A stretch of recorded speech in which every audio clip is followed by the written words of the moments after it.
Hello everyone, welcome back to Alkaline Hydroxide 784.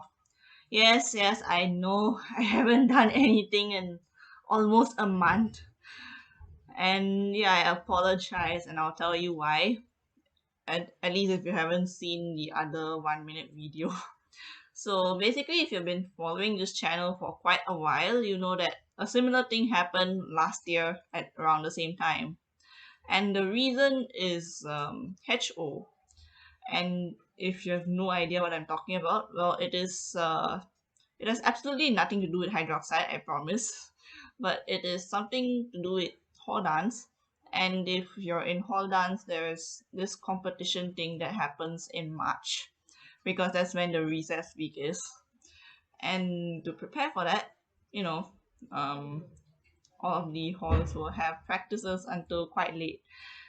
And if you sleep very late and you wake up very late, you don't have time to do things. And for me, I should probably prioritize my cats and stuff. I have way too many things to prioritize, so I don't want to put effort into, like, attempt to put effort but then suck at doing it because I cannot do anything properly when I'm sleep deprived.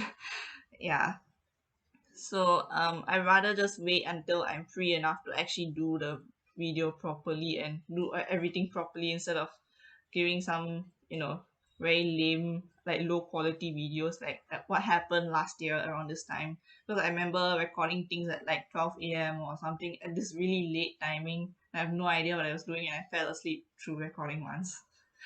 Yeah, so that's the explanation.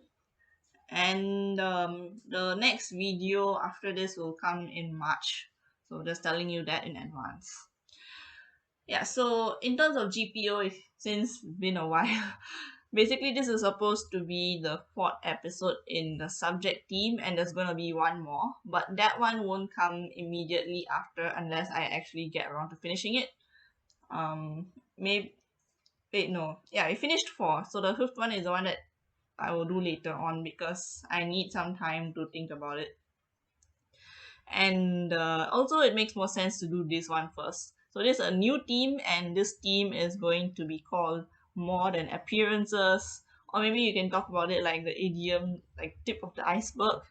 I don't know, you choose whatever you like to say it, but I'm gonna say More Than Appearances. So, in today's episode, obviously, given that it's Chinese New Year, like the fun with the new and stuff. Yeah. Technically, I'm supposed to have done this much earlier in January itself, but it ended up being aligned with Chinese New Year, so why not? So this episode is festivals. So festivals, what do you think of them? You think that they are fun and assuming celebrations. You usually celebrate history, culture, heritage, maybe certain groups of people, or literally anything. And sometimes you have to deal with talking to relatives and stuff. But that's about it, right? There's nothing crazy, nothing weird about them, right? Well, there's more to the story. As you can see, festivals are not just festivals as in the actual day, but there's a lot more to it than just, celebrating something or being happy on the day. There are also lots of other bigger things behind them, or other things that influence them, or things that are influenced by festivals and stuff like that. So let's talk about some of these things, and maybe you can use some of these points in your essay or whatever. Right. So the first point is, of course, consumerism. I think you all knew this was coming.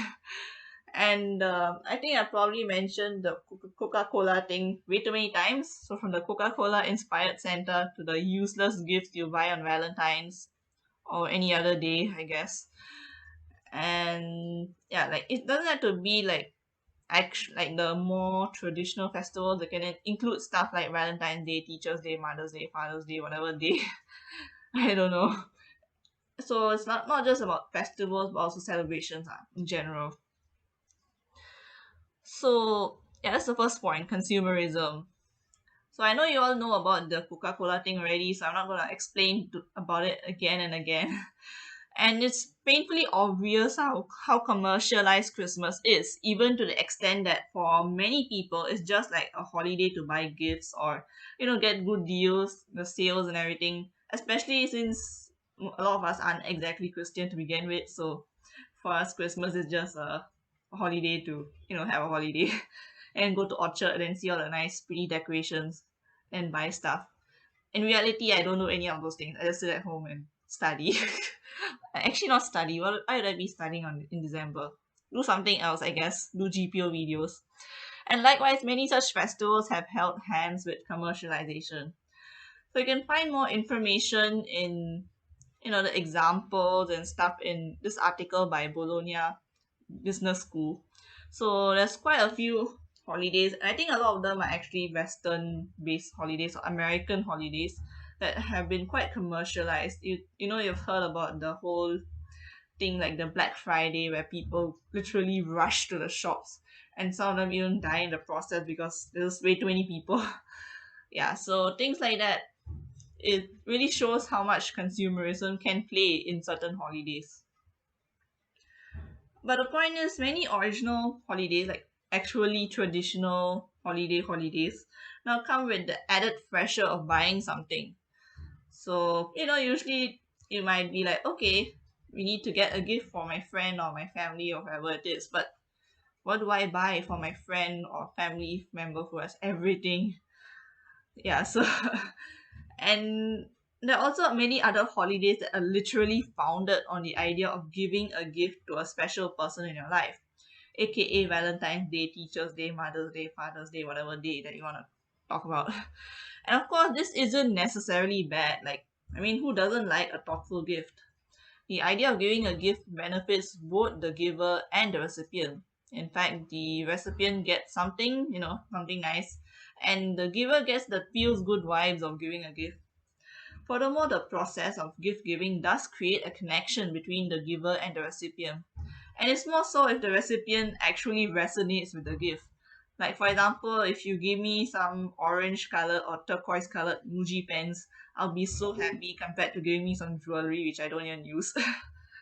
Yeah, like I guess it's not about the actual monetary value, but about how useful the thing is to that person or how meaningful it is to a person. So yeah, giving gifts is good, and if you do it well, it can be really good. But at the same time, it is important to note that consumerism isn't always great. Many a times, people end up buying gifts because of pressure, like FOMO. I mean, not FOMO, peer pressure, basically, and not really because they genuinely know what to buy or make. Remember the question: what do I buy for that person who has everything? So they just end up buying something that they probably already have or they probably don't need, and it just leads to bad gifts, which even though we will still accept it because it's a gift nevertheless, like we still give it with a good intention. It's not the best, it's not the most genuine gift giving, and they're never really used sometimes. Like there are certain gifts that I've gotten that are just sitting around doing nothing. And it ends up wasting the money of the recipient and also the resources that were used to make the gift, because the money of the giver, I mean, and the recipient never uses the gift, and therefore the gift's resources are pretty much wasted on something, on a place where it's not going to get used. And apart from gifts, it is tradition in many festivals to use something new. Like there's this sense of novelty or newness. Even the year is new every time. And it could, people usually buy new dresses, or they could be buying new furniture or new anything, I don't know, depends on the festival. And yeah, sometimes it does help to get some new stuff. Like, I mean, it makes sense if you need to refresh your environment every now and then, or refresh your wardrobe every now and then. But honestly, in this day and age, people are doing that every year, and it can be quite wasteful and not necessarily beneficial.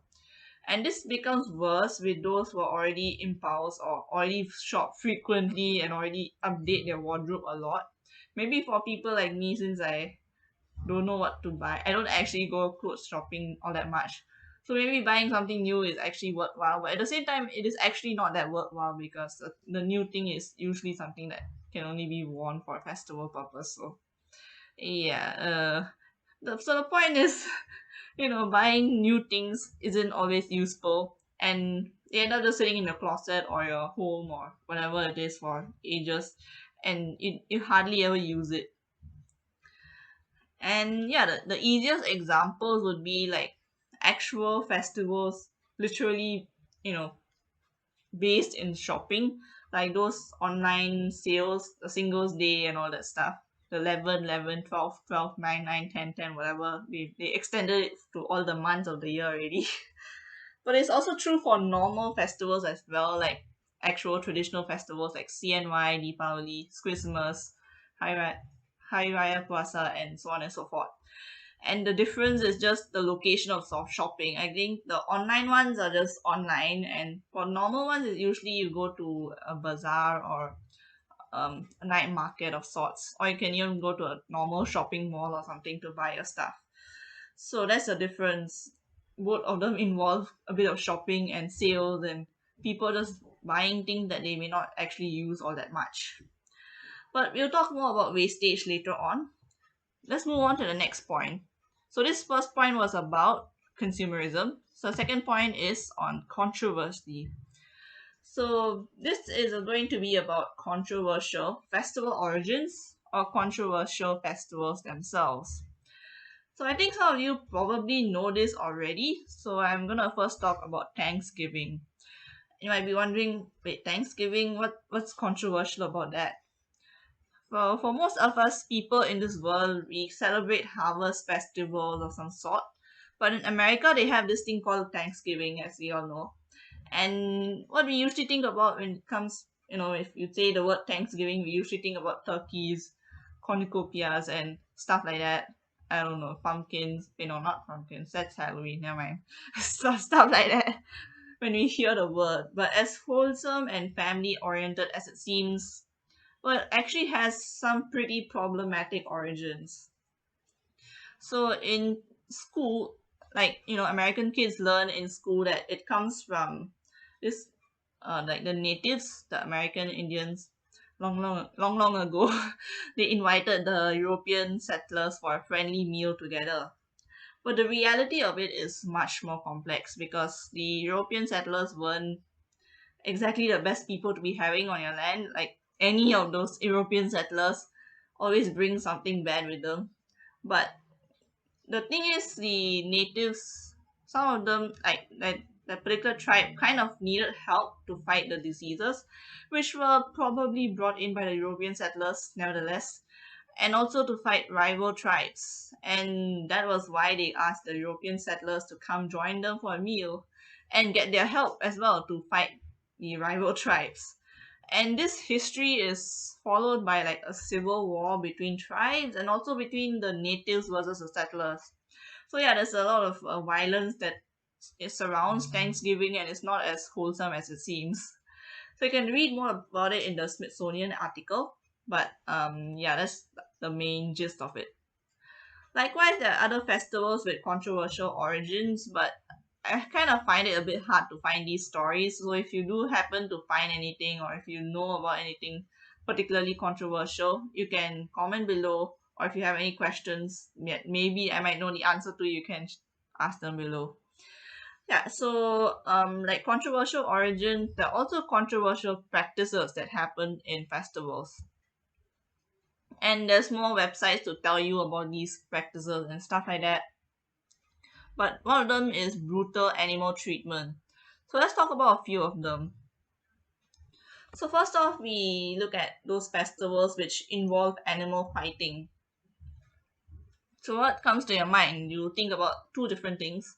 One is bullfights, which are a feature in many patron saint festivals in South America or Spain, and also in other places. It's just that it's a bit hard to literally state all the places where they do this kind of thing.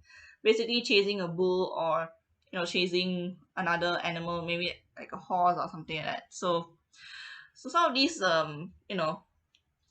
rituals where someone fights a bull have been kind of banned or regulated to some extent, but it's still possible to see this happening, especially in some more remote parts, I don't know, or maybe under certain circumstances.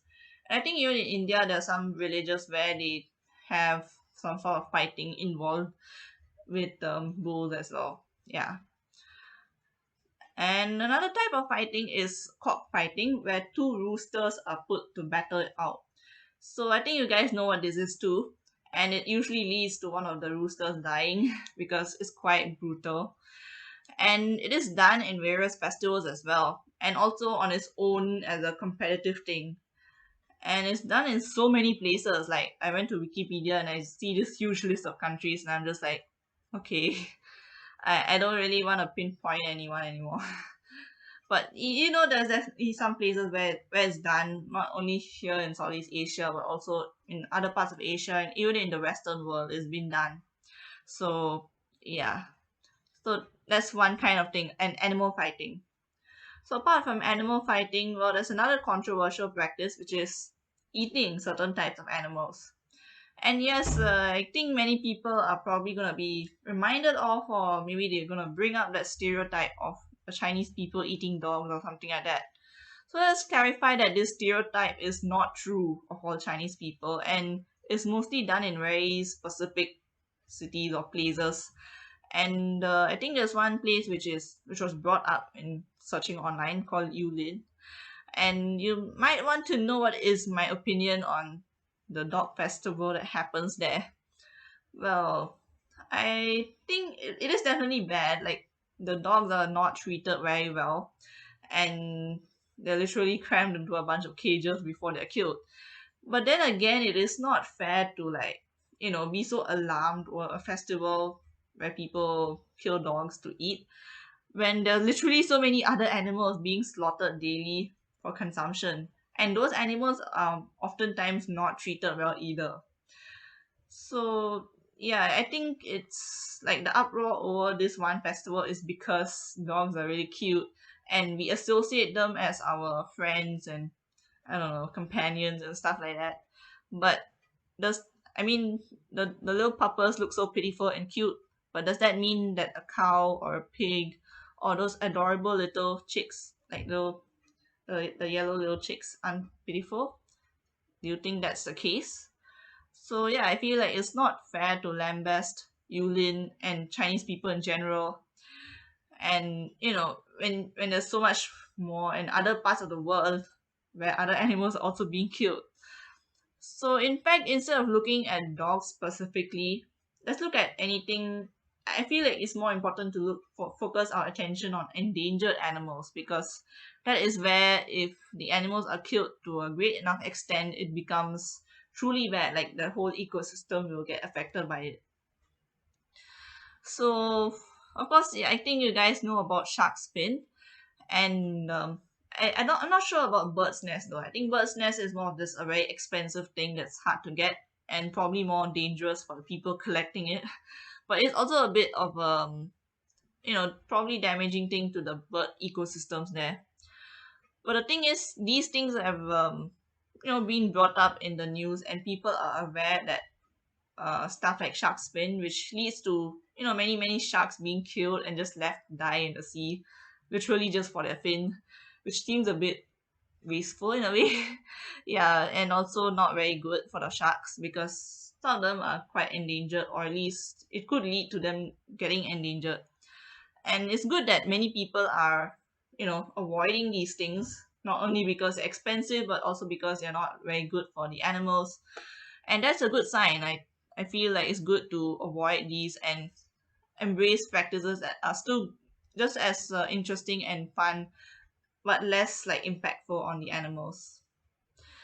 So yeah, I guess maybe the reason why stuff like this became a big thing to begin with was because when it was originally created, like stuff like shark fin and stuff like that, maybe at that point of time there weren't a lot of people who could even afford it or could even do it. So the overall impact wasn't that high. But as more and more people are born and become rich enough to buy stuff like that, the impact of that activity becomes more like greater and greater, and therefore it was never really meant for everyone to be doing the same thing. Yeah, so I think it's an interesting thing to note that it's not just the people at fault but more of just more people having access to the same thing that ends up creating the issue. So yeah, apart from all of this, finally there are also other festivals in which animal slaughter is prevalent. As I mentioned earlier, there's no point lambasting one single place when the same thing is done with other animals in many other places. And even in, I mean, like in many countries, even in India, even in, I believe there's one festival that was in Nepal, and that was one more on the list. So in many places, and even in America, when many turkeys are killed for Thanksgiving, if you think about it, and these slaughters usually involve more familiar animals, but still they are no less devastating in terms of animal lives, and many a times these animals are not treated well, depending on where they are brought up and stuff like that. So yeah, we should realize that festivals may be a good thing for like a good time for the humans, but not very much a good time for any of the animals that were killed in the process of the festivals being celebrated. Yeah, so uh yeah, that's about it. So next point here is about the discrimination of festivals, or maybe not really understanding festivals all that much.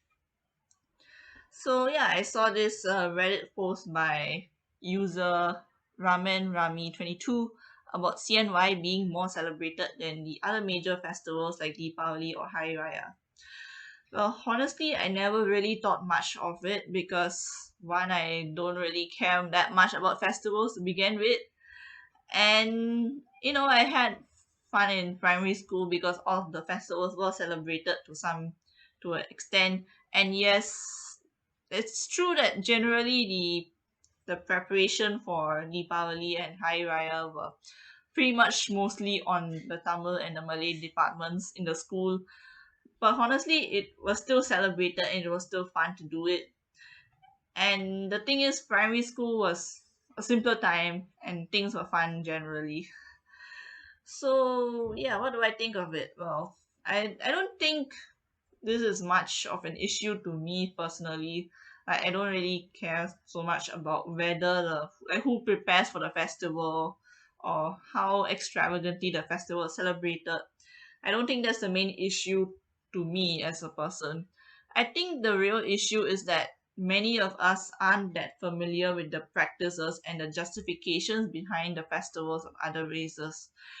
Because if you think about it, yeah, like I don't think you guys really know much about what happens during in terms of the actual traditional stuff that's supposed to happen in a festival, because all the festivals just feel like happy, then certain foods, you wear certain dresses, you just have fun, the kind of vibes. But I'm not sure how many of you actually remember what was told to you in primary school about what what led to the origin of the festival, or what things are done on the day.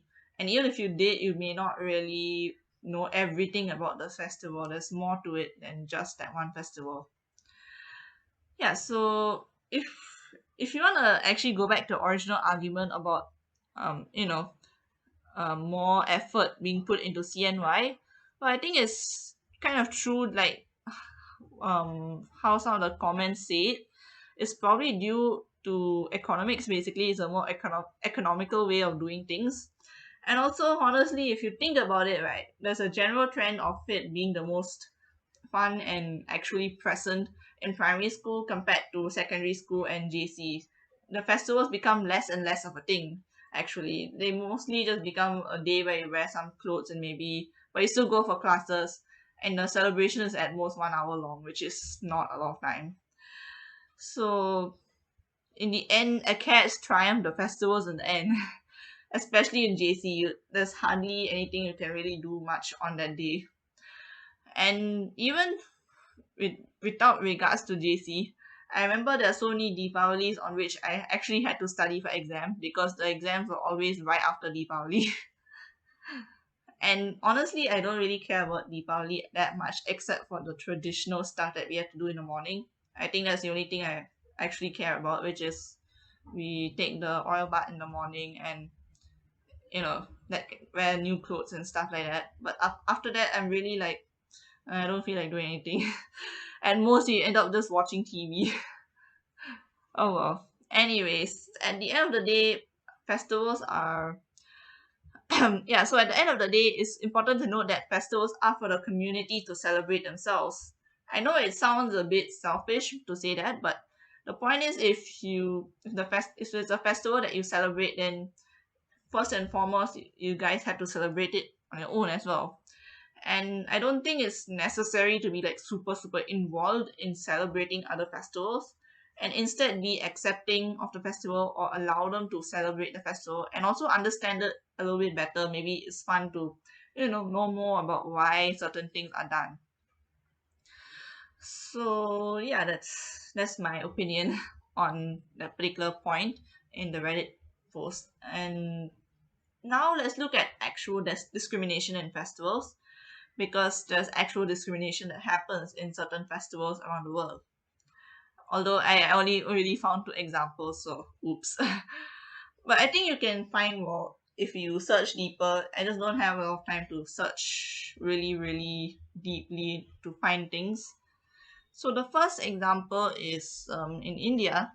There's this thing called the caste system, which I probably am not pronouncing the word caste properly ever, but okay, anyways. But you know what I'm talking about. Is the thing with the that I think is a bit of an artifact from the British colonialism, and leads has led to certain groups of people being discriminated. And one of the groups of people that are most discriminated is the Dalits. And in certain cases, they are not, like, the rest of the people aren't allowing the Dalits to take part in certain festivals. And this is obviously against allowing people to celebrate what they want to. And that's definitely discrimination in a sense. I mean, yeah, it's not a nice thing to not allow people to celebrate just because they're supposedly in this certain group that you consider lower or something like that.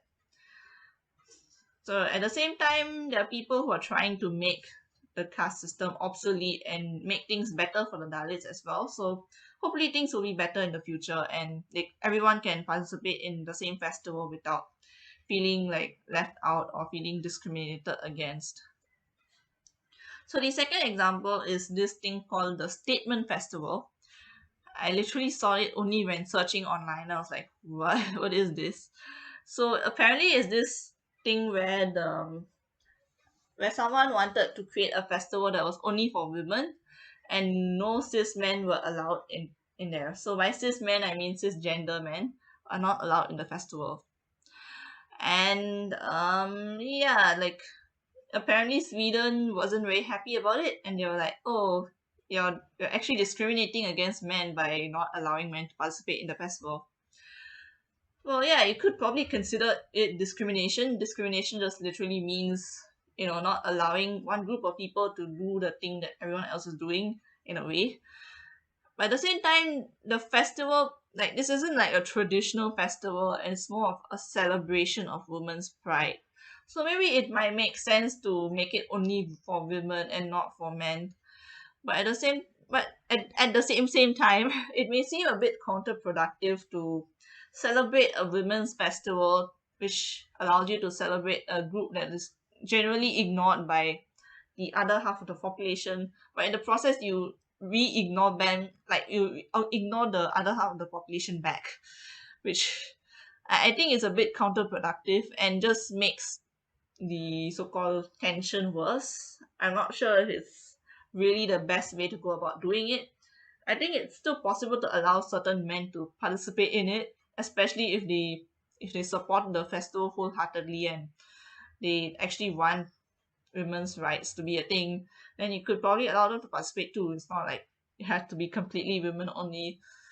Of course, at the same time, it means if there's a festival that was men's only, then that would also be considered discrimination, and they should allow women to participate in it too. Although it technically should depend on the festival and what the festival is meant for, in a way, or maybe it could be dependent on certain rules and stuff like that. So yeah, there's a lot of issues that come about with doing certain activist festivals, and we need to consider them before we organize it and stuff. So yeah, those are the two examples that were there in terms of discrimination in festivals. So the next point is another D, which is dangerous festivals. So yeah, festivals are supposed to feel nice, warm, safe. Oh wait a minute, they aren't exactly that safe. There's yet another list of festivals with dangerous practices. And for the sake of time, I'm not going to cover all of them. Let's just talk about one of them, which is the cheese rolling festival. I mean, like it's quite funny if you think about it. Imagine like a bunch of people just rolling down huge circles of cheese. Like seriously, just imagine, like it's just ludicrous and crazy. Just imagine being chased not by a ravenous animal, not by a criminal, but by a cheese circle almost as large as you. Like seriously, what? Okay, yeah, I mean it's really, it just sounds a bit stupid, but it's also really funny and also very dangerous.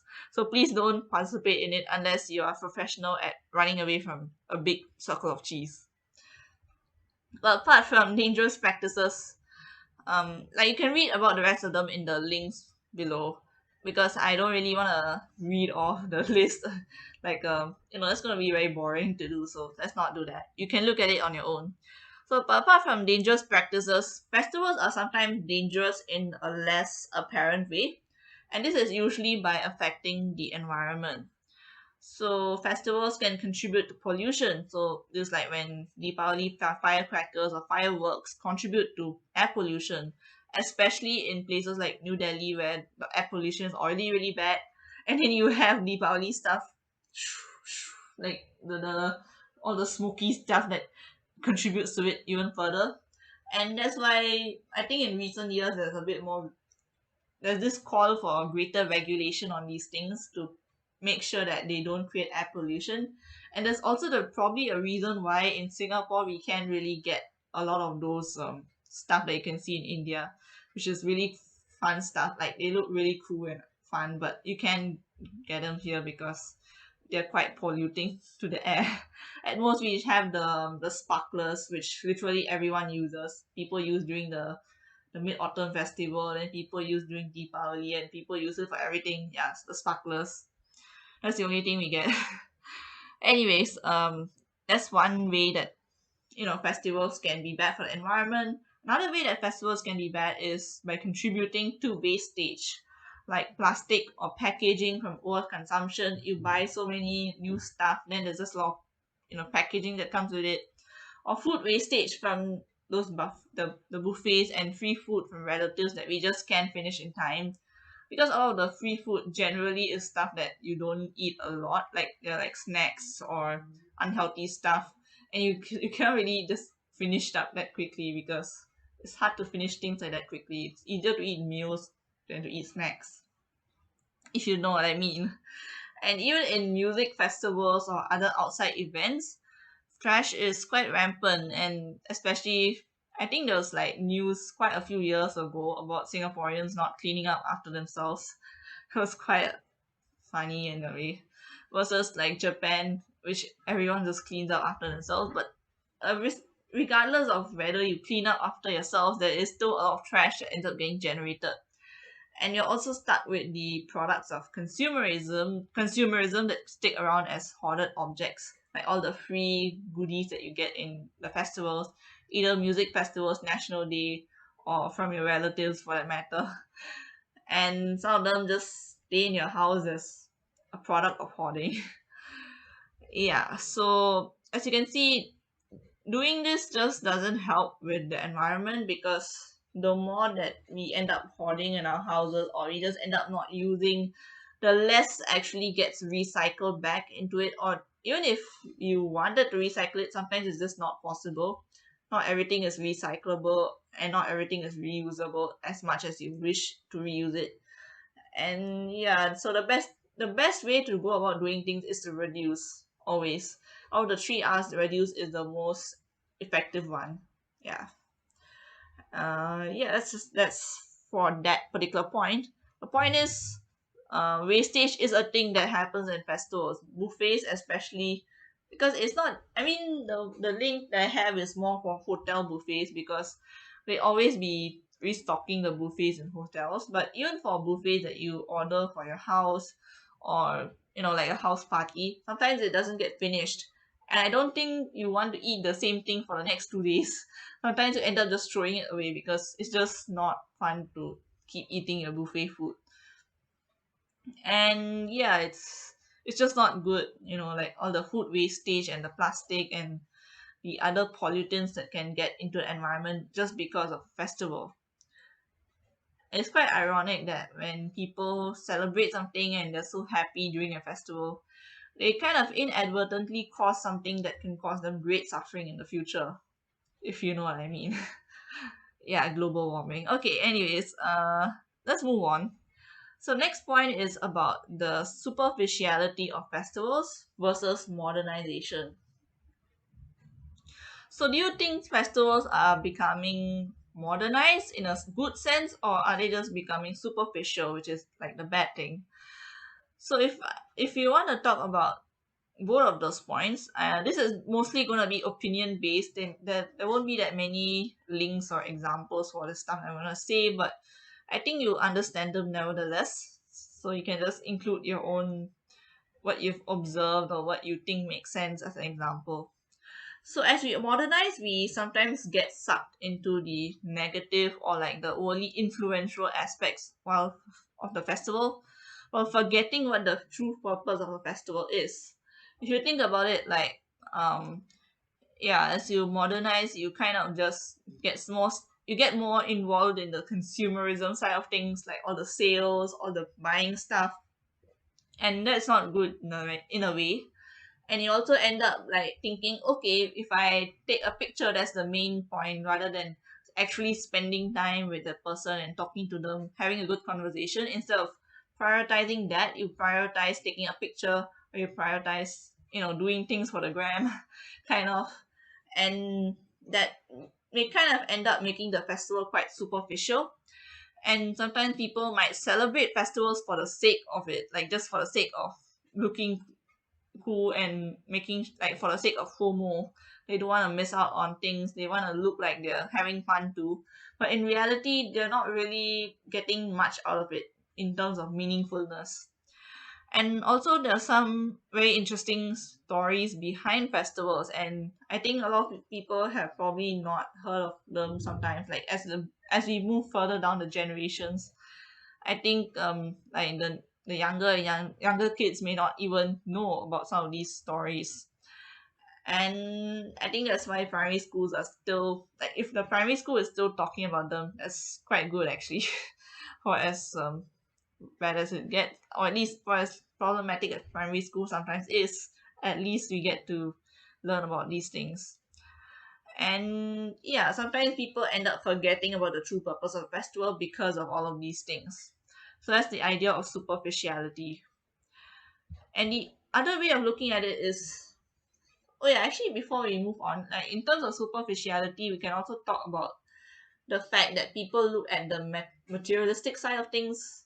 I think I already mentioned that just now, but the best way to phrase it would be that you become more materialistic rather than look at the true intention of the festival, because people may think, oh, the festival is only complete if I get all these decorations, if I get all these nice buffet of food, if I invite this many people to come and look at my food and then brag to them about whatever I've gotten and stuff like that. Yeah, so it becomes very quantity based rather than quality based in a sense.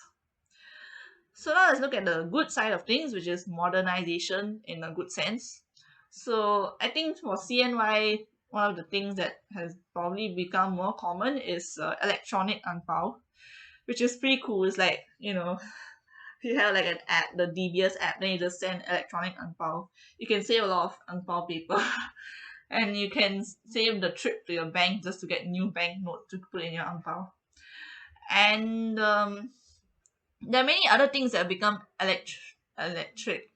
electronic in a sense in festivals, and it may actually be a good thing because, yeah, I think one of the things that, which is a bit funny, I don't think it's a real thing yet, but there's like those parody videos that have been sent around WhatsApp, where if you know about Indian um, festivals and rituals, we usually do something called a puja or puja in a sense.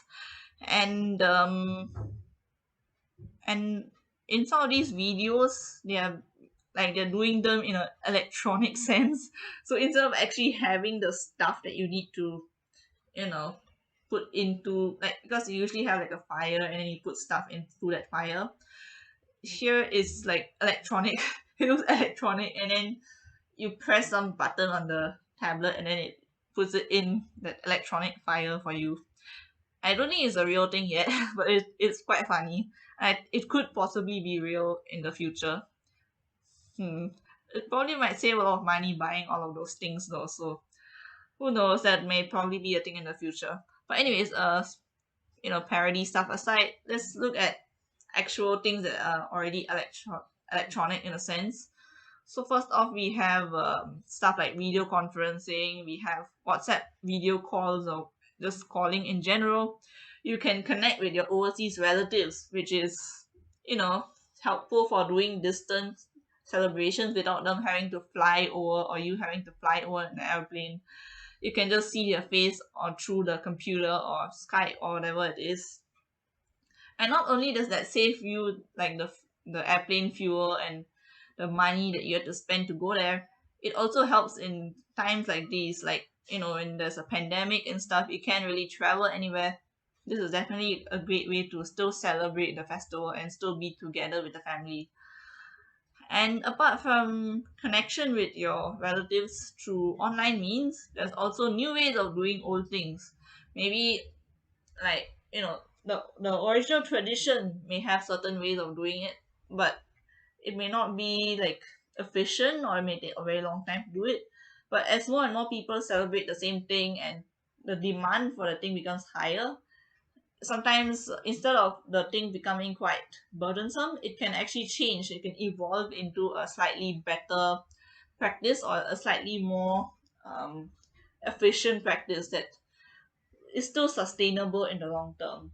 So I think that's the true point of it. Like, if the modernization comes with a more sustainable way of doing things, because more and more people means that sometimes certain practices will cease to become sustainable.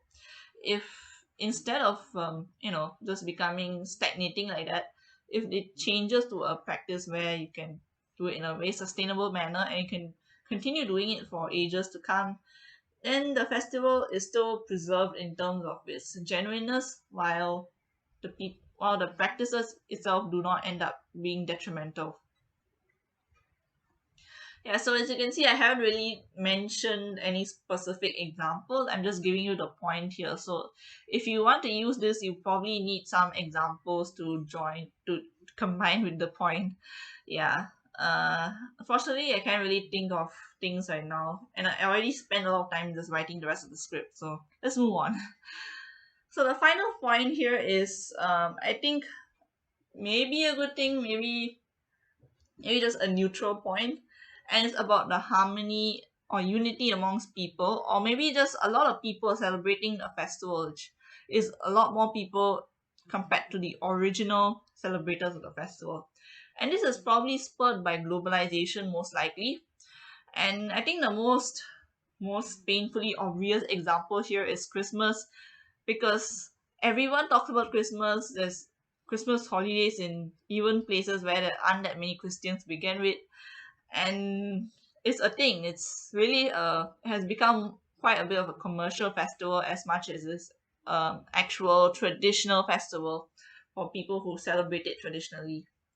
So Christmas, yeah, it's like in the US, I think that's where a lot of people celebrate Christmas for real, and they have certain traditions that go along with it, like buying Christmas trees, getting presents, and stuff like that.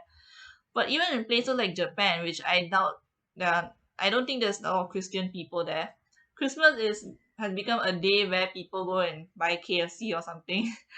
Yeah, that's an actual thing that they do in Japan on Christmas. So interestingly enough, right, it's not even like a holiday that they necessarily need to celebrate, but a lot of them still do celebrate it.